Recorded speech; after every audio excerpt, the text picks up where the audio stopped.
Good evening, everyone. I'm Riley King, and welcome to the Riley King Newscast right here on the Riley King Network. Let's begin. UNH to prospective students' peaceful protests will not affect admission decision. The University of New Hampshire is telling prospective students that any disciplinary actions they might face due to peaceful protest in which they are exercising their First Amendment rights will not affect the school's admission decision. The information was contained in a Saturday tweet and a post to the school's Facebook page. On Sunday, UNH spokeswoman Erica said in an email that the school had received questions about the issue. She said UNH was joining colleges and universities from around the country. She says UNH encouraged students to abide by the policies of their high schools, but disciplinary actions against a student exercising free speech will not jeopardize any admission decision. She says the school supports the right of every young person to exercise peaceful free speech. And here is a look at that Facebook post on the University of New Hampshire Facebook page. As you can see right there.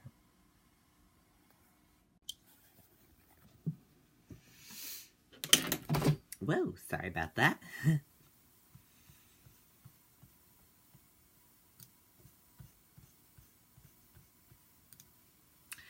Neighbors were fearful of suspect in deadly library stabbing. Let's take a listen to the video from WCVB Boston.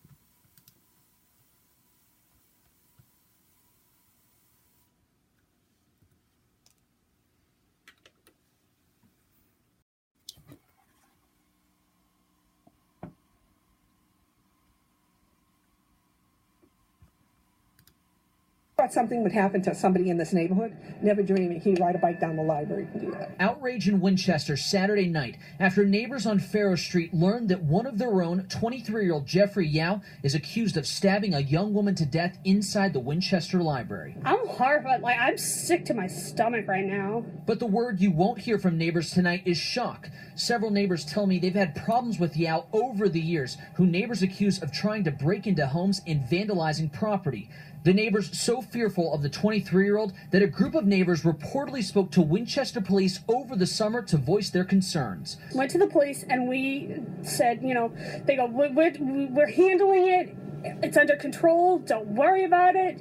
We know what's going on. We can take care of this. We went to the police, and now this poor innocent girl, whoever she is gone. And they have to do more in this country with mental illness.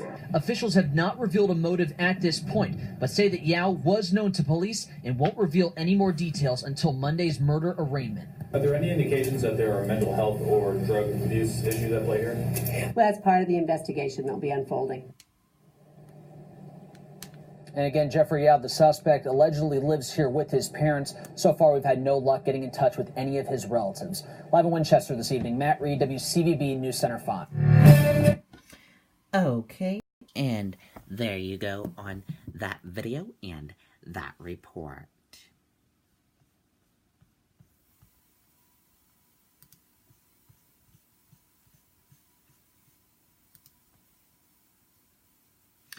Woman cut from trunk after 3-car rollover crash in Portland.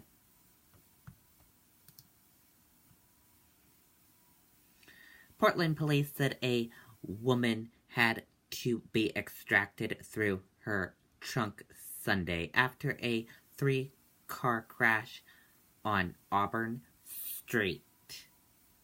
The crash, which happened Sunday around 9:40 involved a Kia, a pickup, and a Jeep. Police said a woman driving a Kia crashed into a pickup truck and became wedged underneath. The car eventually rolled over and came to rest on its side. Police say the driver was transported to the hospital with non-life-threatening injuries. The drivers of the pickup and Jeep were not injured, but both cars sustained significant damages. The Kia was totaled, police said. Investigators are still looking into the cause of the crash, but say weather does not appear to have been a factor. There are no charges currently pending. And here is some witness photos from that crash. Take a look.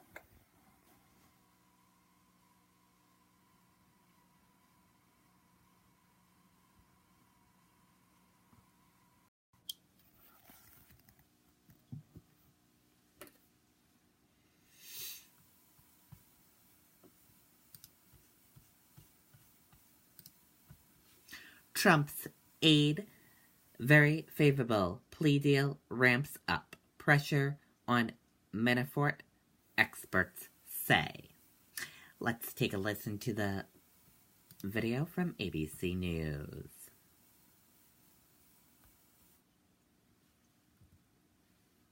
This is the only stable, uninterruptible power. Once we set this up, it can generate 30 years of power for the emergency room.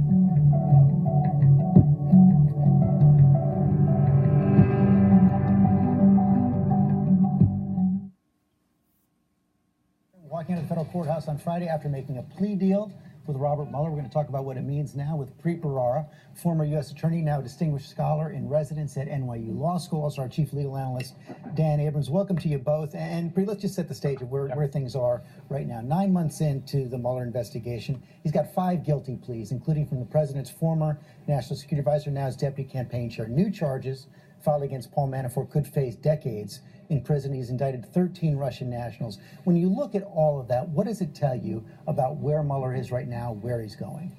It tells you that he's relentless. It tells you that he's thorough. It tells you that he takes very seriously any kind of crime that relates to obstruction, whether it's lying or anything else.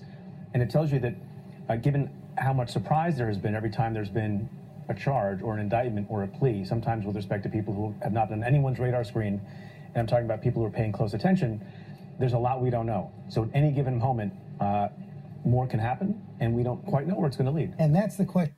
Okay, and there you go on some of that video from ABC News this week. If you want to watch this full video, we are going to put it up on the Riley King Network Facebook page so you can watch the full video.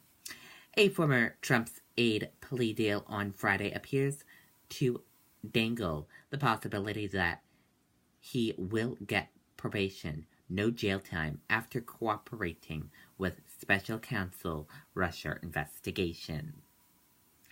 And that does it for the Riley King Newscast right here on the Riley King Network. I hope you all have a great rest of your Sunday night, and I'll see you back here tomorrow with more news. Good night, everyone. Bye.